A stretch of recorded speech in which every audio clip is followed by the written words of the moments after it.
Mesdames et messieurs, bonsoir, bienvenue dans cette grande édition d'information dont voici le sommaire. Les coupures intempestives d'électricité causent une nouvelle fois problème dans la banlieue de la capitale guinéenne, une situation contre laquelle s'indignent les jeunes. Et puis, ce 20 février, le monde célèbre la journée mondiale de la justice sociale. Et en Guinée, pour cette célébration, le regard des activistes et hommes de droit reste divers et varié. Vous les entendrez dans ce journal. Nous irons ensuite en Russie où le président Vladimir Poutine a passé son adresse à la nation. Cette année, son discours est consacré aux défis de l'agenda intérieur, l'amélioration des conditions de vie de la population, mais aussi le déploiement des missiles. C'est tout pour les titres, le développement dans un instant.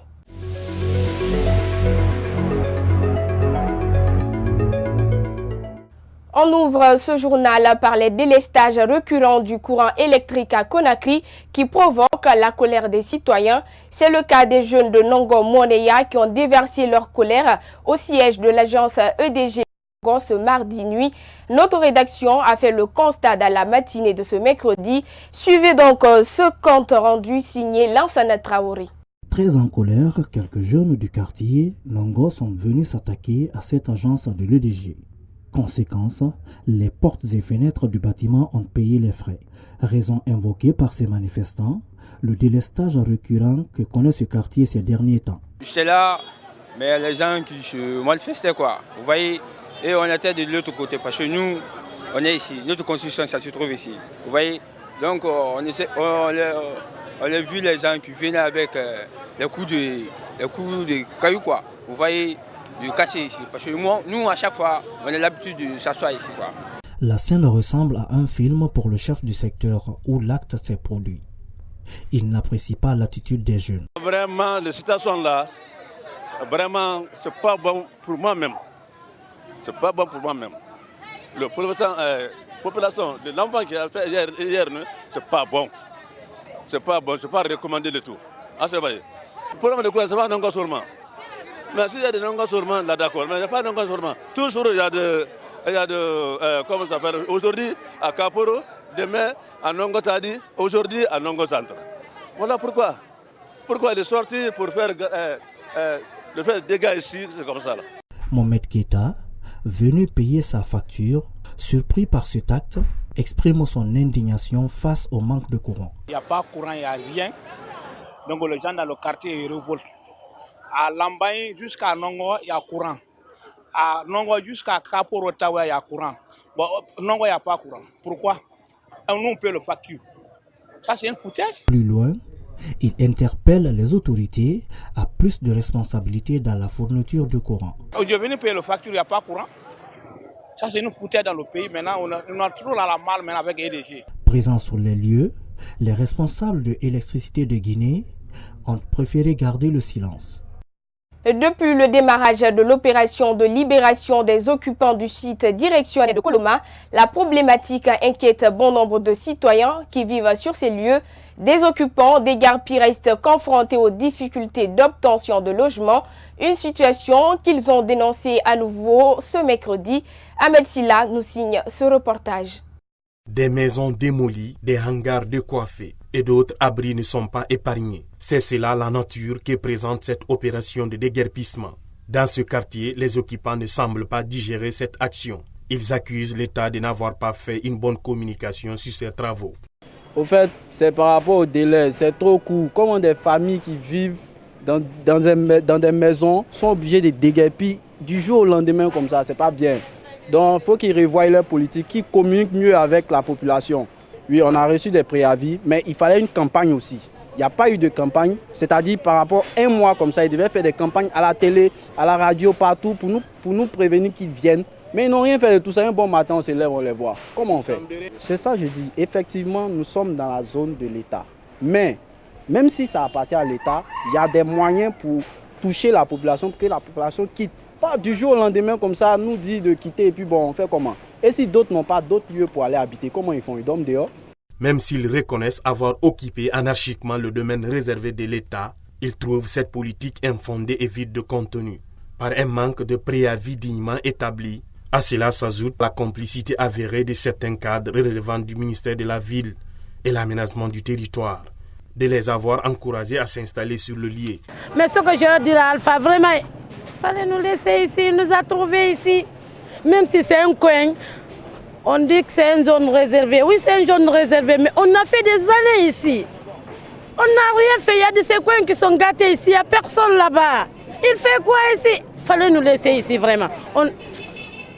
Il nous avait dit, c'est pas ce qu'on attendait de lui. On pensait que si un intellectuel vient en Guinée, il va nous aider. Mais Alpha nous a dit, c'est pas ce qu'on attendait de lui. Vraiment, il nous a dit. Il est à savoir jusqu'où cette opération compte se limiter. Surtout, que faire pour ceux qui n'auront pas d'abri pour se faire loger.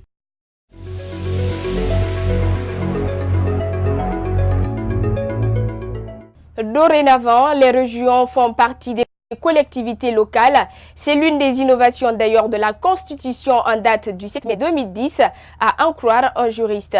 Mais la question que bon nombre d'observateurs se posent est de savoir sur quelle base sera mise en place ces conseillers régionaux. Sur la question, nous avons rencontré ce mercredi un juriste. Suivez. Pour le conseil de ville de Conakry, le collège électoral est constitué par l'ensemble des conseillers de 5 communes. Pour ce qui concerne les 7 conseils régionaux, le collège électoral est constitué par l'ensemble des maires des communes urbaines et rurales. Et pour chacune des régions. Vous savez, nous avons au total 342 communes urbaines et rurales. Et donc, quand vous prenez une région, l'ensemble des communes urbaines et rurales qui composent la région, les maires de ces communes-là se retrouvent pour élire les membres des conseillers, des conseils régionaux. Et c'est de cette façon qu'on va procéder à l'élection. Maintenant, il y a une répartition qui est faite à l'article 162 du Code des collectivités locales. Vous savez, ce n'est pas une élection directe, ce n'est pas un suffrage direct comme ce fut le cas pour l'élection des conseillers communaux. Cette fois-ci, c'est un scrutin indirect parce que ce sont les maires des communes urbaines et rurales qui vont procéder à l'élection des membres des conseils régionaux. Pour ce juriste, l'impact que cela pourrait entraîner, c'est cette pléthore au niveau de ces conseillers régionaux. À cela s'ajoute le manque d'infrastructures devant abriter le siège de ces futurs élus. Regardez. Si je prends à tout hasard le conseil régional de la région des Zérékoré, eh bien on risque d'avoir un nombre de conseillers qui va avoisiner les 200. Parce que la région des Zérékoré compte au total 66 communes urbaines et rurales. Et comme la répartition est faite, eh bien avec le procédé de minimiser la population, on se retrouverait à un minimum de 150 conseillers régionaux en prenant comme base, eh bien, pour chaque commune rurale, 2 conseillers. Quant à la prise en compte de certaines mesures pratiques, notamment des infrastructures qui pourraient abriter, par exemple, le siège de ces conseils régionaux. Vous savez, c'est une question aujourd'hui qui n'est malheureusement pas prise en considération, mais qui va se poser et qui, naturellement, nous mettrait devant une situation de fait accompli. Je vous le disais en titre, le monde célèbre ce 20 février la journée mondiale de la justice sociale. Cette journée qui consiste à promouvoir l'égalité entre tous les peuples du monde. Elle est aussi une occasion de sensibiliser les employeurs et travailleurs dans la redistribution équitable des ressources. En Guinée, le regard des activistes et hommes de droit reste divers et varié. C'est un grand format signé Aliou Diallo. Instituée en 2007 par l'Assemblée générale des Nations unies, cette journée met l'accent sur l'égalité qui doit caractériser la vie des hommes. Tous les peuples sont égaux en droit et en devoir. La justice sociale, c'est celle donc que demande le peuple. C'est-à-dire que c'est donc que le peuple réclame à tout prix. Je pense que si aujourd'hui, si vous voulez dédier comme une journée mondiale de la justice sociale, cela va dans le sens de dire que la société tout entière est partante et affirme sa position pour que cette justice sociale soit toujours une justice meilleure pour tout un chacun de nous. Parce que sans cette justice sociale, l'équilibre de la vie sociale, la paix, la quiétude sont menacés. Dans les faits, la justice sociale doit être une valeur à défendre en tout lieu. Ainsi, cela peut aider à connaître un monde équilibré et juste. Je pense qu'il y a quand même une mauvaise répartition de la richesse au plan international et même au plan en fait des pays. La richesse aujourd'hui est détenue par quelques personnes seulement en fait au sein d'un pays. Par exemple, si on regarde, on a publié la dernière fois la liste des personnes qui ont des richesses, mais toutes ces personnes réunies en fait ont la richesse que des milliards et des milliards de personnes en fait n'ont pas. Et le monde, la richesse est entre les mains d'une minorité. Donc là, quand même, il y a un problème de répartition des richesses. Et aussi, au plan de l'actualité, si on regarde encore aujourd'hui, on peut, tout à l'heure, je parle des droits des migrants. Aujourd'hui, des migrants sont en train de mourir par milliers, en fait, dans la Méditerranée. Personne ne respecte, en fait, ces droits. Je peux encore parler du problème de chômage. À cause de la mauvaise répartition en fait des richesses partout dans le monde, aujourd'hui, le taux de chômage s'élève à 40%. Maintenir l'élan d'une justice sociale dans nos sociétés semble la meilleure façon de vivre. Cependant, toutes les actions de l'homme ne vont pas dans ce sens, ce qui crée parfois des frustrations et des révoltes. En Guinée, le regard que j'ai deux types de regards. Il y a le regard institutionnel et le regard aussi social et politique.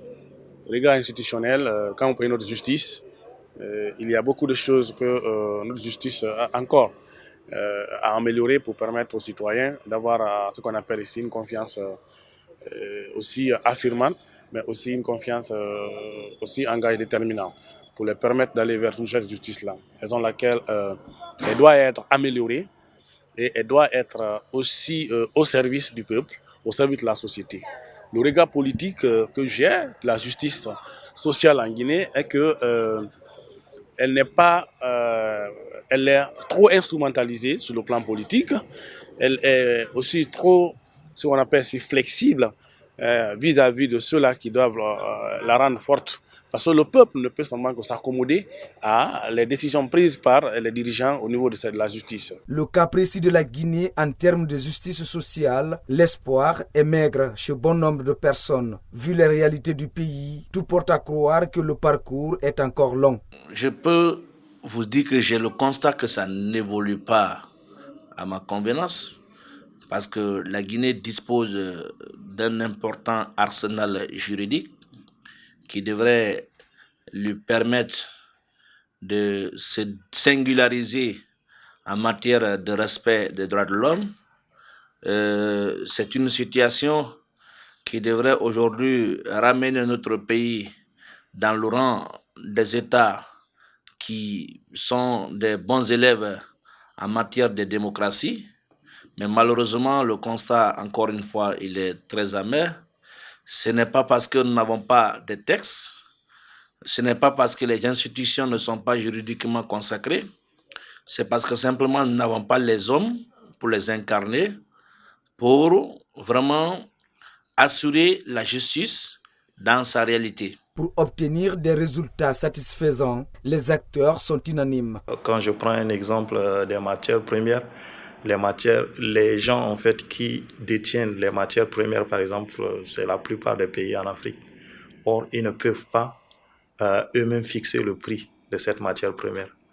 Ça crée de la frustration, ça nuit à l'économie, ça crée une situation d'impunité et finalement, ça a forcément des conséquences sur la situation sociale, n'est-ce pas, des travailleurs, sur la situation quotidienne, n'est-ce pas, de la population.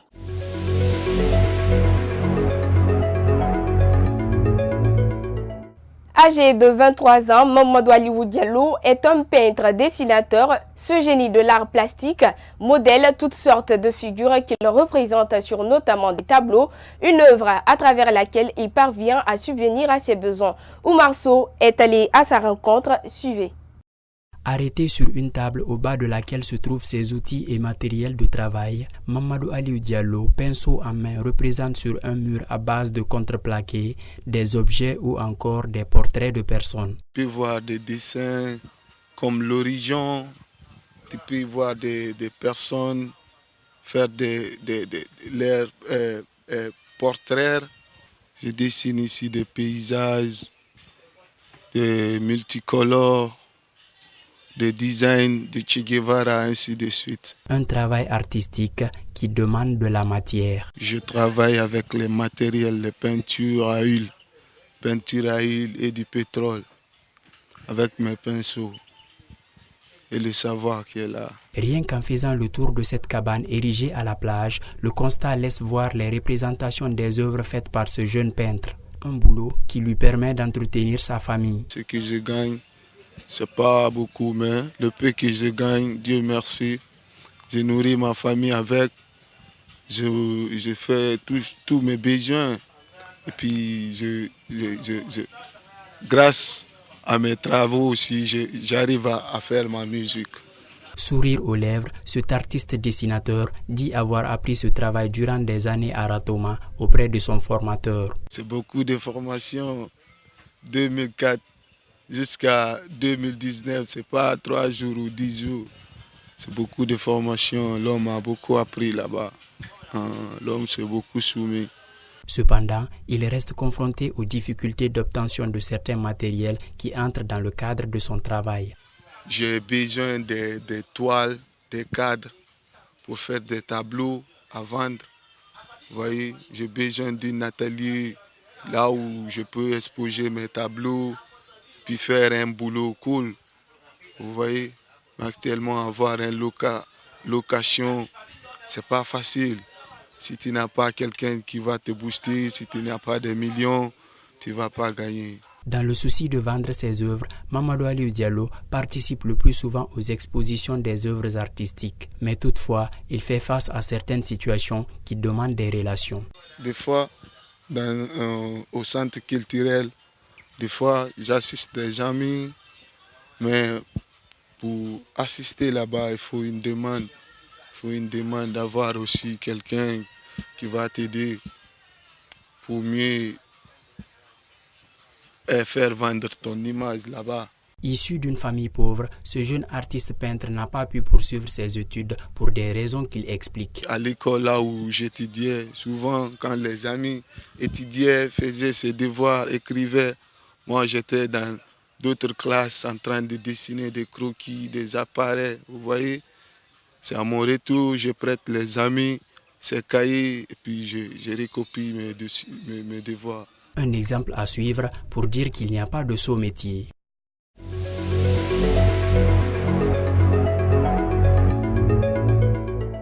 Un mot de sport soirée, nul et vierge ce mardi au compte de la deuxième journée des matchs allés des 16e de finale de la Ligue des champions européenne.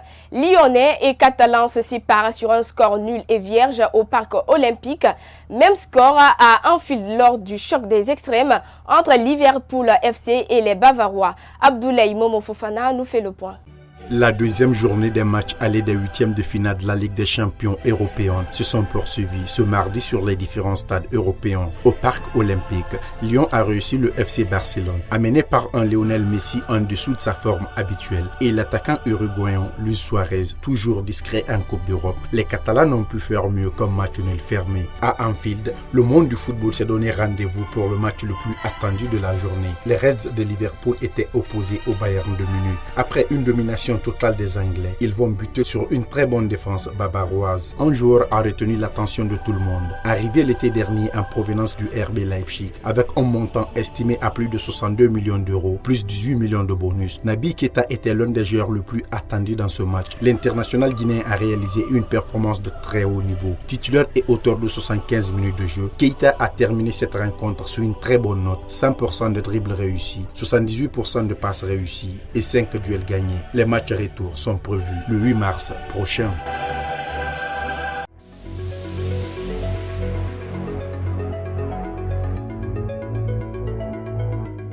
Sur le continent, Nassir El Rufai, gouverneur de l'État de Kaduna, annonce que le bilan de l'attaque lancée la semaine dernière par des hommes armés dans le nord-ouest du Nigeria est passé à plus de 130 morts. Le bilan précédent de l'attaque annoncé vendredi était de 66 morts. Suivez Nassir El Rufai, gouverneur de l'État de Kaduna. And now, what we are hearing, the last report we got, is that over 130 people were killed, not even 66.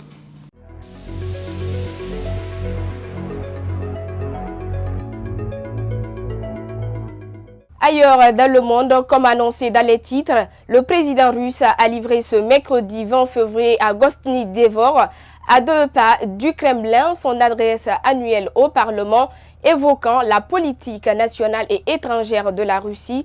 Vladimir Poutine s'est adressé à l'Assemblée fédérale. Les deux chambres du Parlement russe réunies. Son discours cette année est consacré au défi de l'agenda intérieur, une occasion pour le patron du Kremlin de revenir, selon lui, sur les accusations des États-Unis qui ont poussé la Russie à suspendre sa participation au traité nucléaire INF. Suivez. Нужно было нашим американским партнерам так и сказать по-честному, а не использовать надуманные обвинения в адрес России для обоснования своего одностороннего выхода из договора. Confronté à une grogne sociale qui plombe sa popularité, Vladimir Poutine a promis aux Russes une amélioration de leurs conditions de vie dès cette année. Parmi ces annonces, il y a les mesures de soutien aux familles pour favoriser la natalité. Regardez. На основе мнения, оценок граждан в начале следующего года подведем первые итоги работы по национальным проектам. Toujours dans son adresse à la nation, le président a annoncé que la Russie comptait déployer des missiles capables d'atteindre les territoires où se trouvent les centres de décision, la menaçant en réponse à l'installation de nouveaux systèmes américains en Europe. Suivez. Россия будет вынуждена создать и развернуть виды вооружений, которые могут быть использованы не только в отношении тех территорий, с которых для нас будет исходить соответствующая прямая угроза, но и в отношении тех территорий, где находятся центры принятия решений по применению угрожающих нам ракетных комплексов. Mesdames et messieurs, voilà l'essentiel de ce 21h. Merci de votre aimable attention. On se quitte avec ce proverbe africain. La seule femme qui sait où se trouve son mari chaque soir est une veuve. Bonsoir.